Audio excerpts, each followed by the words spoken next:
Hi, ഇന്ന് നമ്മളിവിടെ Ashiq സാറുണ്ട്. Big ഫോറിൽ വർക്ക് ചെയ്യുന്ന ഒരാളെന്ന നിലയിൽ ബികോം BBA സ്റ്റുഡൻസിനുള്ള കുറച്ച് ഡൗട്ട്സും കാര്യങ്ങളൊക്കെ നമുക്ക് സാറിൻ്റെ അടുത്ത് നിന്ന് ക്ലിയർ ചെയ്യാം.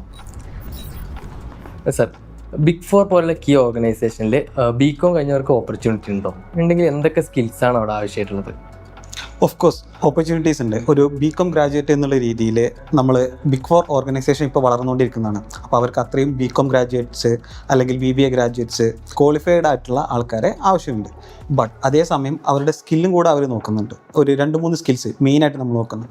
സോ ഈ ബിഗ് ഫോർ ഓർഗനൈസേഷൻസ് ഒക്കെ എന്ന് പറഞ്ഞാൽ മോസ്റ്റ്ലി ക്ലയൻറ്റ് ഫേസിങ് ആയിരിക്കും. കമ്മ്യൂണിക്കേഷൻ സ്കില്ല് എന്നുള്ളത് വളരെ ഇമ്പോർട്ടൻ്റ് ആയിട്ടൊരു സംഗതിയാണ്. കോളേജ് കഴിഞ്ഞ ഒരാൾ ഒരു ഓർഗനൈസേഷൻ സെറ്റപ്പിലേക്ക്, ഒരു കോർപ്പറേറ്റ് സെറ്റപ്പിലേക്ക് മാറുമ്പോൾ അത്രത്തോളം ഒരു കമ്മ്യൂണിക്കേഷൻ സ്കില്ല് ഉണ്ടായിക്കോണമെന്നില്ല. സോ അത് സ്റ്റുഡൻസും നോക്കേണ്ടതുണ്ട്.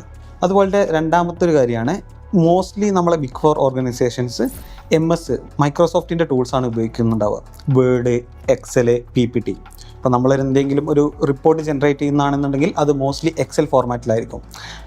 ഒരു ഡോക്യുമെൻറ്റ് ക്ലയൻറ്റിലേക്ക് ഷെയർ ചെയ്യുന്നതാണെങ്കിൽ വേർഡിലായിരിക്കും നമ്മൾ പ്രിപ്പയർ ചെയ്യുന്നത്. സോ അത് അറിഞ്ഞിരിക്കേണ്ടതാണ്.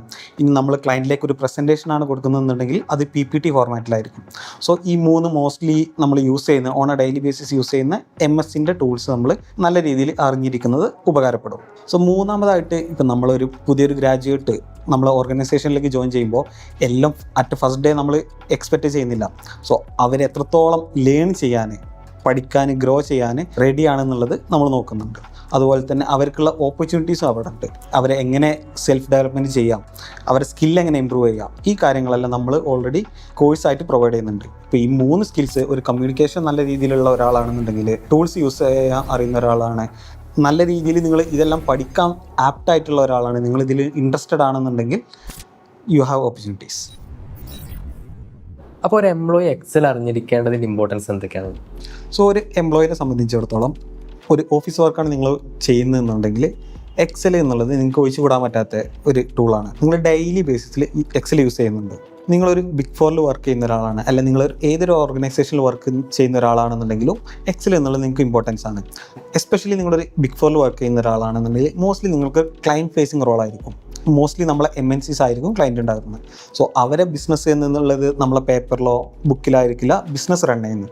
അവരുടെ ബിസിനസ് റൺ ചെയ്യുന്നത് പ്രോസസ്സ്, സിസ്റ്റം ത്രൂ ആയിരിക്കും. സിസ്റ്റം ജനറേറ്റഡ് റിപ്പോർട്ട്സ് ആയതുകൊണ്ട് അത് മോസ്റ്റ്ലി എല്ലാം ഒരു ബൾക്ക് രീതിയിൽ അല്ലെങ്കിൽ ഹ്യൂജ് ഡാറ്റ ആയിട്ടായിരിക്കും കിടക്കുന്നുണ്ടാവുക.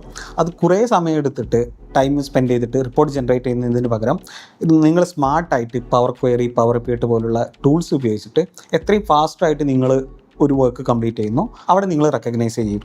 നല്ല രീതിയിൽ നിങ്ങളെ കരിയർ ബിൽഡ് ചെയ്യണമെന്ന് ആഗ്രഹിക്കുന്നത് ഒരു ഫൈനാൻസ് റോളിൽ അല്ലെങ്കിൽ ഏതൊരു റോളാണെന്നുണ്ടെങ്കിലും എക്സൽ എന്നുള്ളത് നിങ്ങൾക്ക് ഇമ്പോർട്ടൻസ് ആണ്.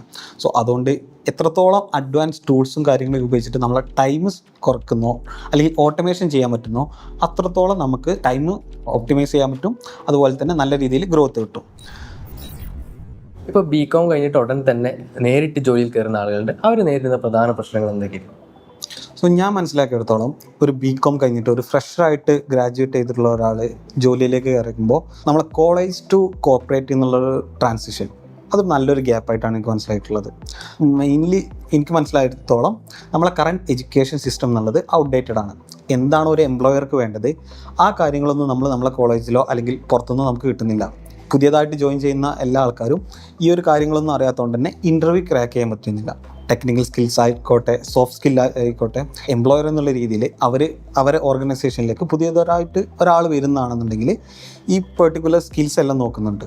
കോർപ്പറേറ്റ് ലൈഫിലേക്ക് ജോയിൻ ചെയ്യുന്ന ഒരാളെന്നുള്ള രീതിയിൽ ഇത്രത്തോളം നമ്മൾ കേപ്പബിൾ ആയിട്ടുണ്ടാവില്ല. നമ്മൾ ഓൾറെഡി നമ്മൾ എഡ്യൂക്കേഷൻ സിസ്റ്റത്തിൽ നമ്മളെ കോളേജിൽ പഠിച്ച ജസ്റ്റ് തിയറി കാര്യങ്ങളാണ് നമ്മൾ മോർ അറിയുന്നത്.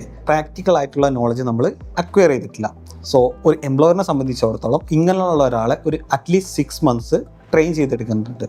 സോ ഇതെല്ലാം നിങ്ങൾക്ക് ക്രാക്ക് ചെയ്യണമെന്നുണ്ടെന്നുണ്ടെങ്കിൽ നിങ്ങൾ ഓൾറെഡി ഇപ്പോൾ കൊമേഴ്സ് ചെയ്യുന്ന അല്ലെങ്കിൽ ബികോം ചെയ്യുന്ന ഒരാളാണെന്നുണ്ടെങ്കിൽ കൂട്ടത്തിൽ നിങ്ങളെ എന്തൊക്കെയാണോ ഇൻഡസ്ട്രിയിലേക്ക് വേണ്ടുള്ള കാര്യങ്ങൾ, സ്കിൽസ്, ടെക്നിക്കൽ സ്കിൽസ് എന്താണ്, നമ്മൾ നേരത്തെ പറഞ്ഞ പോലെ മൈക്രോസോഫ്റ്റിൻ്റെ ടൂൾസ്, വേർഡ്, എക്സൽ, PPT, ഈ കാര്യങ്ങളെല്ലാം അല്ല, നിങ്ങളെ കമ്മ്യൂണിക്കേഷൻ സ്കിൽസ്, നിങ്ങളെ നെറ്റ്വർക്കിംഗ് സ്കിൽസ്, ലിങ്ക്ഡിൻ പോലുള്ള പ്ലാറ്റ്ഫോം നല്ല രീതിയിൽ യൂസ് ചെയ്യുക. സോ ഇതെല്ലാം നമ്മളൊരു യൂഷ്വലി ഗ്രാജുവേറ്റ് ആയിട്ടുള്ള ഒരാൾ നമ്മൾ അറിഞ്ഞിട്ടുണ്ടാവില്ല.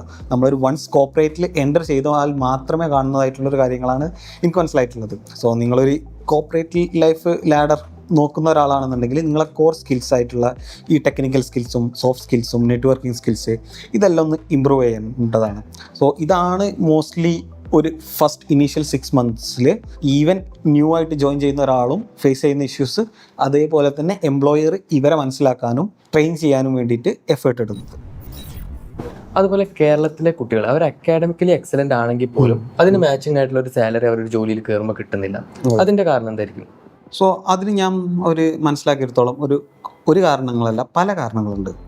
ലാക്ക് ഓഫ് അവയർനെസ് ഉണ്ട് കുട്ടികളിൽ. ഒരു BCom അല്ലെങ്കിൽ BBA പഠിച്ച ഒരാൾ എവിടേക്കാണ് ഹയറിംഗ് ഉള്ളത്, അല്ലെങ്കിൽ ആരൊക്കെയാണ് അവരെ എംപ്ലോയേഴ്സായിട്ട് വരാൻ ചാൻസ് ഉള്ളത്, എന്താണ് സാലറി, എന്തൊക്കെയാണ് കറൻ്റ്ലി ആ ഒരു വർക്കിൽ എന്തൊക്കെ ടെക്നിക്കൽ സ്കിൽസ് വേണം, എന്തൊക്കെ സോഫ്റ്റ് സ്കിൽസ് വേണം, അല്ലെങ്കിൽ എവിടെയാണ് ആ വർക്ക് ഉള്ളത്, അല്ലെങ്കിൽ ആ രീതിയിലുള്ള കാര്യങ്ങളെല്ലാം നമ്മൾ കുട്ടികളിൽ വളരെ അവയർനെസ് കുറവാണ്. സോ രണ്ടാമതൊരു കാര്യം പറയുകയാണെന്നുണ്ടെങ്കിൽ ഇപ്പോൾ ഇങ്ങനെ ഒരു കുട്ടിക്ക് ഈ കാര്യങ്ങളെല്ലാം അറിഞ്ഞു, ഓക്കെ, പെർട്ടിക്കുലർലി ആരായിട്ട് കണക്ട് ചെയ്യണം, നെറ്റ്വർക്കിംഗ് അതൊരു കീയാണ്. നമ്മളെ കുട്ടികളിൽ അത് വളരെ ലാക്ക് ആവുന്നുണ്ട്. സോ ലിങ്ക്ഡിൻ പോലുള്ള പ്ലാറ്റ്ഫോംസ്, ഈ പ്ലാറ്റ്ഫോം നമ്മളൊരു BCom അല്ലെങ്കിൽ BBA ചെയ്തുകൊണ്ടിരിക്കുന്ന സമയത്ത് തന്നെ നല്ല രീതിയിൽ യൂസ് ചെയ്യുകയാണെന്നുണ്ടെങ്കിൽ നിങ്ങൾ ഒരു വർക്കിൽ കയറുന്നതിൻ്റെ മുന്നായിട്ട് നിങ്ങളൊരു നെറ്റ്വർക്ക് ബിൽഡ് ചെയ്യാൻ സാധിക്കും. ആ നെറ്റ്വർക്കിലൂടെ നിങ്ങളെ പ്രപ്പോസ്ഡ് എംപ്ലോയീസ് അല്ലെങ്കിൽ എംപ്ലോയേഴ്സിനെ നമുക്ക് കണ്ടെത്താൻ സാധിക്കും. സോ എവിടേക്കാണ് ഹയറിംഗ് ഉള്ളത്, ഏതൊക്കെ കമ്പനീസ് ഏതൊക്കെ പാക്കേജിലാണ് ഹയർ ചെയ്യുന്നത്, ഈ കാര്യങ്ങളെല്ലാം നമുക്ക് നമ്മളെ നെറ്റ്വർക്ക് ബിൽഡ് ചെയ്തിട്ടുണ്ടെന്നുണ്ടെങ്കിൽ കോളേജിൽ നിന്ന് സ്റ്റെപ്പ് ഔട്ട് ചെയ്യുകയാണെന്നുണ്ടെങ്കിൽ ആ ഒരു ടൈം ആകുമ്പോഴേക്ക് നമുക്ക് എന്താവും, നമ്മളെ നെറ്റ്വർക്ക് ബിൽഡായി സ്ട്രോങ് ആയിട്ട് ബിൽഡ് ചെയ്യാൻ സാധിക്കും. അതുപോലെ തന്നെ നമ്മൾ നെറ്റ്വർക്കിൽ ചോദിക്കാൻ സാധിക്കും എവിടേക്കാണ് ഹയറിംഗ് ഉള്ളത്, ഈ കാര്യങ്ങളെല്ലാം നമ്മൾ അവെയർ ആയിരിക്കും. സോ അതുകൊണ്ട് എന്തായി, വൺസ് നമ്മൾ കോളേജ് കഴിയുന്ന ആ ഒരു സമയത്ത് തന്നെ നമുക്ക് നല്ല രീതിയിൽ അപ്ലൈ ചെയ്യാൻ പറ്റും. സോ മൂന്നാമതായിട്ട് എനിക്ക് തോന്നുന്നത്, സോ നമ്മളിപ്പോൾ ഇങ്ങനെ ഒരു ജോബിന് അപ്ലൈ ചെയ്ത് കഴിഞ്ഞു, നമുക്ക് ഇൻ്റർവ്യൂ ഷെഡ്യൂളായി നിൽക്കുക.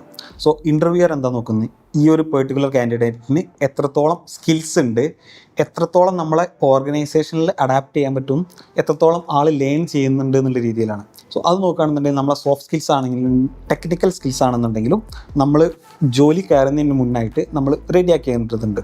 സോ നമ്മളെ കമ്മ്യൂണിക്കേഷൻ സ്കില്ല് നല്ല രീതിയിൽ ഇമ്പ്രൂവ് ചെയ്യണം, എങ്ങനെ നെറ്റ്വർക്ക് ചെയ്യണം എന്നുള്ളത്, ആരോടൊക്കെ എങ്ങനെ സംസാരിക്കണം എന്നുള്ളത്. സോ നേരത്തെ നമ്മൾ സൂചിപ്പിച്ച പോലെ മൈക്രോസോഫ്റ്റിൻ്റെ Excel, Word, PPT, that is you should learn. ആ ഒരു ടൂൾസ് എല്ലാം ഒന്നും യൂസ് ചെയ്യാതെ നമ്മൾ വർക്കിൽ നല്ല രീതിയിൽ വർക്ക് ചെയ്യാൻ സാധിക്കില്ല. ബിക്കോസ് നമ്മൾ on A daily basis use ചെയ്യുന്ന ടൂൾസാണ്. സോ ഈ ഒരു സ്കിൽസ് എല്ലാം നമ്മൾ എന്ത് ചെയ്യണം, നമ്മൾ കുട്ടികളിൽ ഫ്രഷ് ഗ്രാജുവേറ്റ് എന്നുള്ള രീതിയിൽ ലാക്ക് ചെയ്യാറുണ്ട്. സോ അതെന്ത് ചെയ്യണം, നമ്മൾ പഠിക്കുന്ന ടൈമിൽ അല്ലെങ്കിൽ നമ്മൾ വൺസ് ഗ്രാജുവേറ്റ് ചെയ്ത് കഴിഞ്ഞാൽ ഈ സ്കിൽസ് എല്ലാം അക്വയർ ചെയ്യാൻ മാക്സിമം നോക്കേണ്ടതുണ്ട്. പിന്നെ വൺസ് നമ്മൾ നല്ല രീതിയിൽ നമ്മൾ ഇതിലെല്ലാം ഗുഡാണെന്ന് നോക്കുക, നമ്മൾ ഇൻ്റർവ്യൂ ക്രാക്ക് ചെയ്തു.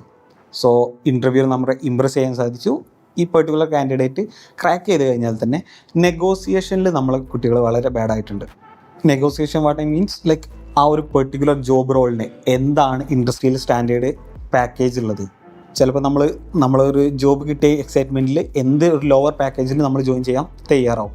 ബട്ട് നമ്മളൊരു നെറ്റ്വർക്ക് അല്ലെങ്കിൽ നമ്മളൊരു അവെയർനെസ് ഉണ്ട്, എന്താണ് നമ്മളെ സ്കിൽസ് സെറ്റ് ഉള്ളത്, ഇവിടെ എന്താണ് നമ്മളെ പൊസിഷൻ ഉള്ളത്, അല്ലെങ്കിൽ പെർട്ടിക്കുലർ ആ ഒരു കമ്പനിയിൽ എത്രത്തോളമാണ് നമ്മളൊരു കറണ്ട് റോളിന് നമ്മൾ ഏത് പൊസിഷനിലേക്കാണോ ഹയർ ചെയ്തെടുക്കുന്നത് ആ ഒരു പൊസിഷനിൽ എത്രത്തോളമാണ് അവരിപ്പോൾ കറൻ്റ്ലി പാക്കേജ് കൊടുക്കുന്നത്, ഇതിനെക്കുറിച്ചെല്ലാം നമ്മളെ അവെയർനെസ് ഉണ്ട് എന്നുണ്ടെങ്കിൽ, നേരത്തെ പറഞ്ഞ പോലെ നമ്മൾ ലിങ്ക്ഡിൻ പ്ലാറ്റ്ഫോംസിലെല്ലാം യൂസ് ചെയ്തിട്ട് അവിടെ നിന്നുള്ള നോളജ് ഉണ്ട്, അല്ലെങ്കിൽ നമ്മളിപ്പോൾ ഓൾറെഡി ലിങ്ക്ഡിൻ യൂസ് ചെയ്യുന്ന ഒരാളാണെന്നുണ്ടെങ്കിൽ ഒരു പെർട്ടിക്കുലർ ആ ഒരു എംപ്ലോയർ ആ ഒരു കമ്പനിയിൽ വർക്ക് ചെയ്യുന്ന ഒരാളാണെന്നുണ്ടെങ്കിൽ നമുക്ക് അവരോട് റീച്ച് ഔട്ട് ചെയ്യാം.